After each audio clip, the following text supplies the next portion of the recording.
Okay, we are going to try this again.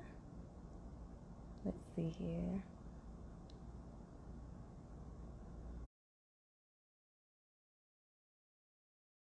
Happy, what's today? Tuesday. The day is flying by. Oh, hi. Look at us go. We did it. Can you hear me okay? I can. Can you hear me Okay. over the giant Okay. fan? Yes, I can't hear any noise in the background. You can. Okay, let me see. I don't know if I can watch myself. This You is said you can hear it in the background? I can't I can't hear anything. Because, I'll be going through my hot flashes. I need my fan. Listen, that don't have nothing to do with age, cause I be hot on the inside sometimes. So I'm glad to know it's not just me. No, I be hot. Okay, I'm holding my phone. I what? Yeah, I'm just holding my phone. So they can't see my shirt, but with the Oh, fraud. put a That's what we're gonna filter on. talk about tonight. Huh? I didn't know I could put a filter on my face. Yes. I look Oh, cute. My family was being shady. So you look red. You want red, rosy cheeks? I'm just. Oh, I've never You want to be a star? I've never Stargazing? live before. I didn't do this. You playing with all the filters? I absolutely ain't. Oh my God. Okay. Leave it at this. All right. Oh, Not that one. You can. it's good. That's why we don't ever get no work done because we be playing. That's why they should come to our classes because we're fun. Oh my God. Okay. Whew. All right. I'm leaving it at that. How do I get rid of Okay. I don't know. Girl, don't ask me. I'm not the one to ask. it? Good enough. Here All we go. right. Okay. Here's how Hi. I don't be ready because the giggles. All right, let's get through this because we just gonna be on here just laughing all night for no reason. They can come to our class and laugh with us. We're supposed to be having a serious We conversation that I are. can't take myself seriously right now. All right, go ahead. Let's stick to the program. Hi, everyone. My name is Karina. I am a part of the Notary Training Network. You can refer to me as McCole's right hand. And I would like to introduce you all McCole, who is our first tonight. Hey, everybody. That's it. No. That's all Tell them about I yourself. got. We definitely should have did a practice run to get the giggles out. So, All right. McCole is the founder of Notary Training Network. She herself is a notary who wanted to become not only a resource, but also expand the network of notaries.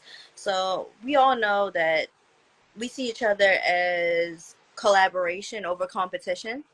So, what better way to keep everybody up to par with anything that we learn or just bouncing ideas off each other, helping all of us grow individually as entrepreneurs, which is kind of the thought process McCole came about with starting the Notary Training Network, which has now blossomed into not just networking, but for individuals who are looking to become notary publics in the state of Maryland or current notaries who are having issues getting their business off of the ground or just need to network more to bring more business in.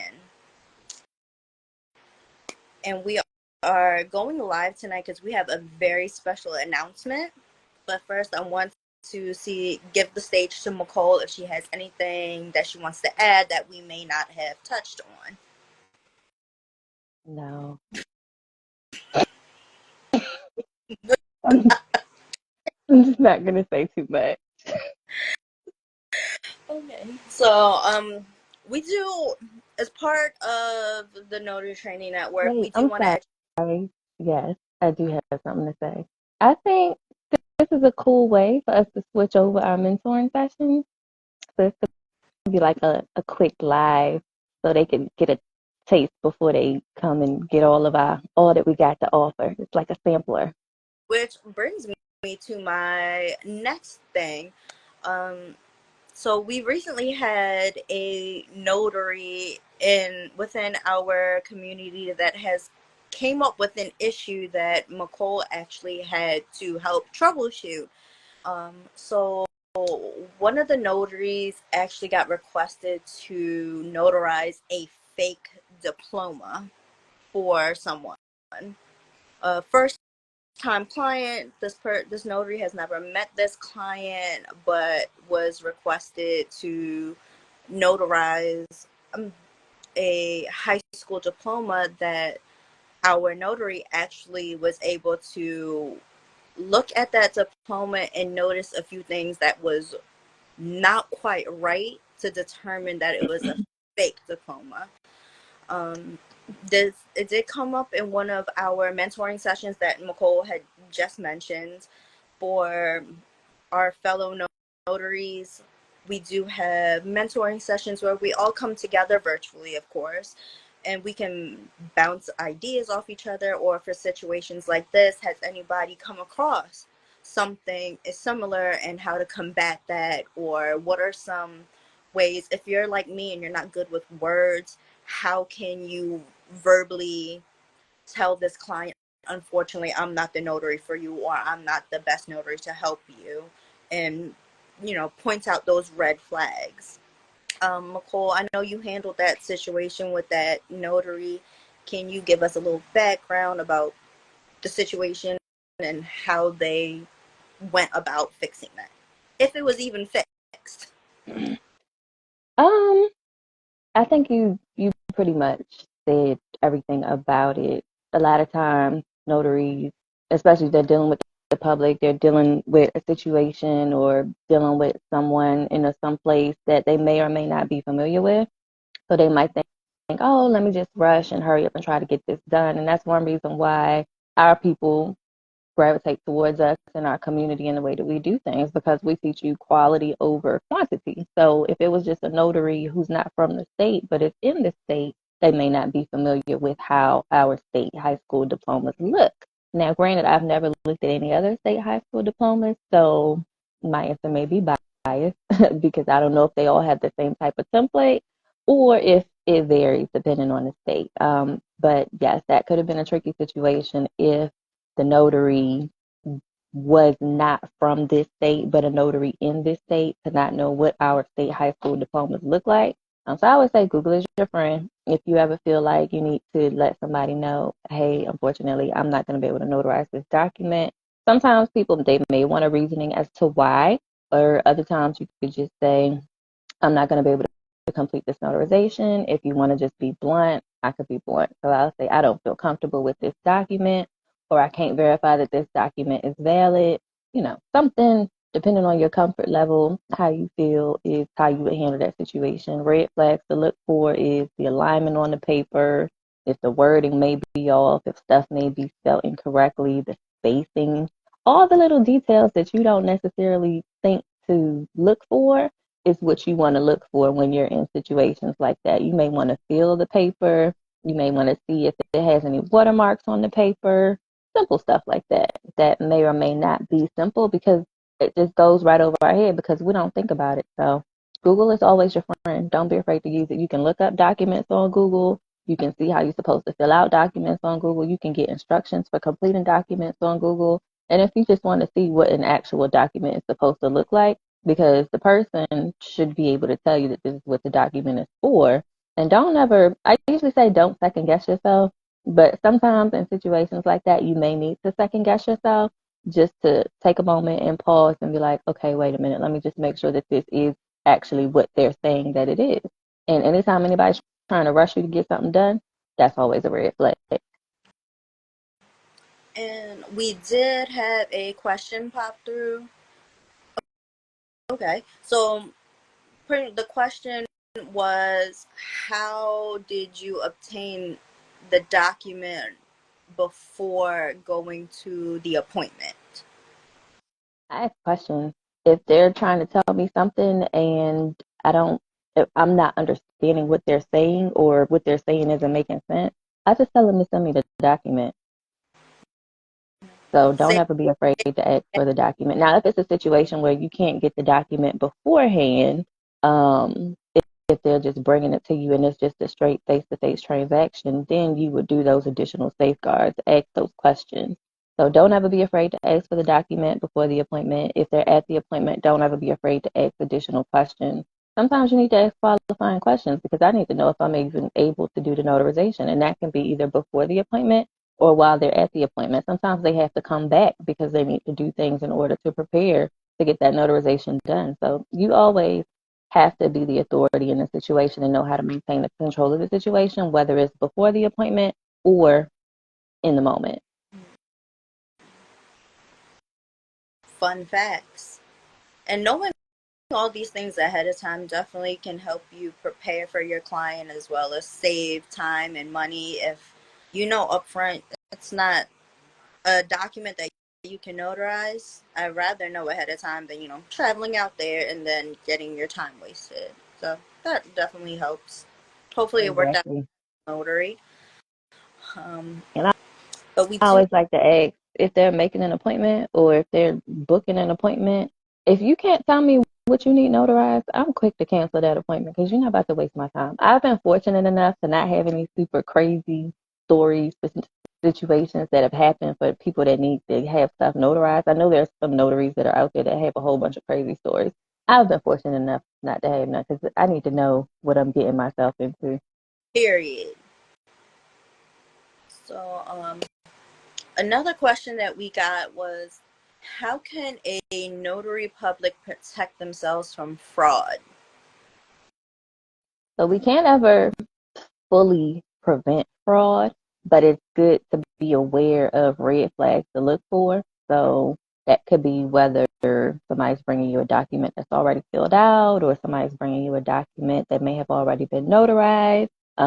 It could be something simple as they're not sure what it is, or somebody's telling them that they need to get something done and then they're coming to you because they said, oh, it just needs to be notarized. A lot of times documents that don't already have notarial certificates on there is where you want to do some, take a couple extra minutes to look over the document. Maybe you need to understand what the document is for. I know some states it's not our jobs. We're not required as a notary to be able to read the document, understand the document. We don't even need to know where the document is going. We don't even need to look over the document. But I say you should be doing all of those things because if you're having somebody notarize something and you didn't read the document or look over the document to understand what it is that they're signing, especially if you're a new notary and they're bringing you stuff now, in most states you have to have the notarial wording attached to the document, and then this whole loose certificates and people are ripping off certificates.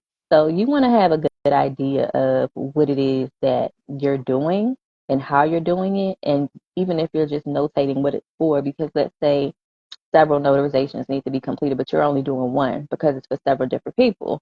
That's something that you definitely want to document so that they're not going back using photocopies of your stamp to do those additional notarizations fraudulently. So it's best to always safeguard yourself, ask questions, and just be aware of what is in front of you instead of just trying to rush to the next appointment or rush through completing that document. And that doesn't matter if you're an independent notary or if you're a notary doing services for work. Okay. Hmm. So, another question we have are, what are signs that a notarized document may be fraudulent? So I would say look over how that document is, look over the wording on the document. Is everything consistent? Is the ink the same? Is it dark in some places? Is it light in other places? Does it look like it may have been something that was chopped up and put together? Is it partially filled in? Is the client trying to tell you what to do? I got a situation one time where instructions was in one language, the notary page was in another language. Like I can't do this. I don't know what I'm signing. I don't know what I'm reading. So I can't tell you that I'm going to be notarizing this document. So don't ever be afraid to say no. I think that's part of the problem with some new notaries.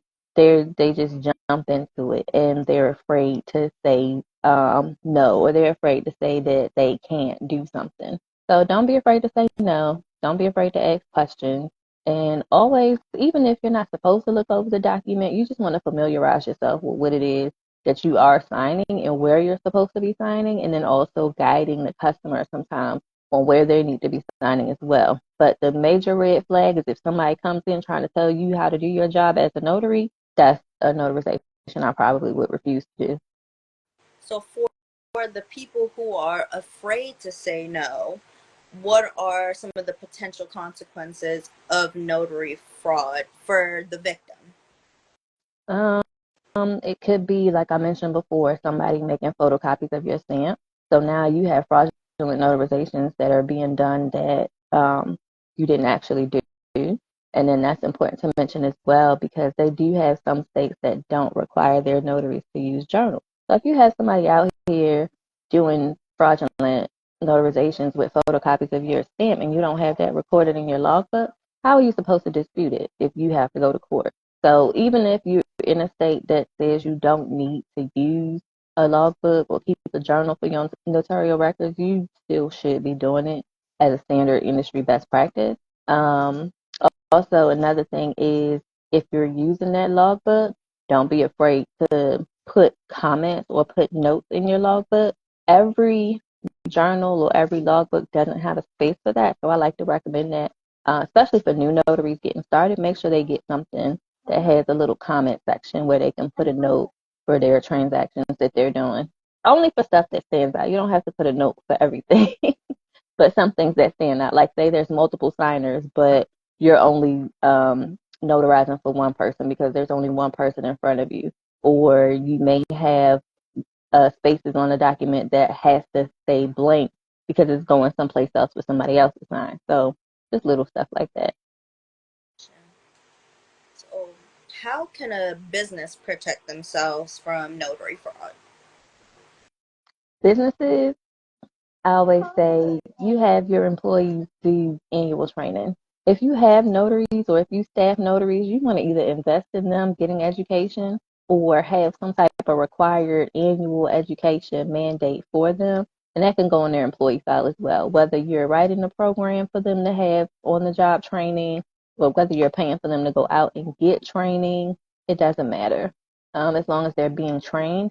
And then most times with businesses, they may want to keep copies of those records because depending on the type of business that it is, the business could be held liable if the notary gets caught doing it improper notarization. So they can safeguard themselves by making sure that the notary is educated, making sure that the notary is keeping good records, and if they want to go an extra step, they can keep records of what the notary has notarized as well. That's some good stuff there. So for our viewers, if any of these questions or topics really hit home for you or really piqued your interest and you're interested in learning more how to protect yourself, how to protect your clients from fraud, the Notary Training Network is actually hosting their second annual Notary Fraud Education Conference. It's October 8th at the Hyatt Place, Baltimore Inner Harbor. You can come out and learn different there'll be different speakers, other notaries there for you to network, learn different tricks, tips or tricks of the trade, whatever the saying is, to help better yourself as a notary so you can better serve your clients, as well also help protect you as an entrepreneur. If you guys are interested in it, you can always visit our website, www.notarytrainingnetwork.org. and go to the bottom under upcoming events, and you will see the registration link for the conference. If you have any additional questions, on that same website, there is a contact us spot where you can type away any of your questions, and we will get back to you with an answer as soon as possible. In the meantime, does anybody here on the live have any questions? You can drop it in the comment box. Anything else, McCall, you think you want to add about the conference or piggyback off of anything that you mentioned today that may have popped into your mind? Stay, stay tuned. You'll see the announcements coming through on our social media posts, and be sure to subscribe to our email list. You can always slide up in our DMs. You'll either get a response from myself or you'll get a response from Karina, because we have our email support that is very much active, probably too active sometimes, because we don't sleep. But yes, if you send us a message, we'll be sure to get back to you as soon as we're able to. And doesn't look like we have any questions from our live members, which means you did a phenomenal job explaining everything. So again, guys, the website is www.notarytrainingnetwork.org to register for the conference. And you can also go to our YouTube, which is Notary Training Network, to see highlights from last year's conference if you just want to get a sneak peek of what you're going to experience for this conference. All right. Thank Bye, y'all. you. Bye.